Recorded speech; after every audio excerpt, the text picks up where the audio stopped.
Seronoknya. Pasal ni ada orang. Seronok tak bagus. Allah.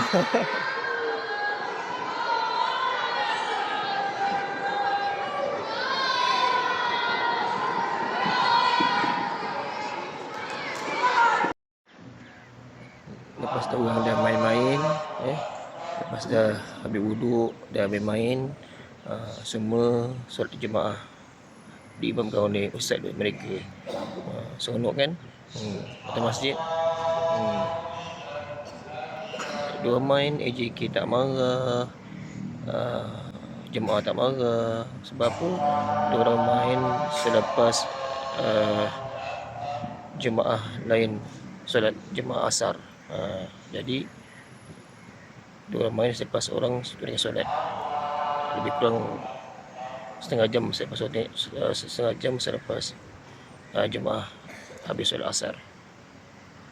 Sekarang pelajar pula jemaah bersama guru-guru mereka.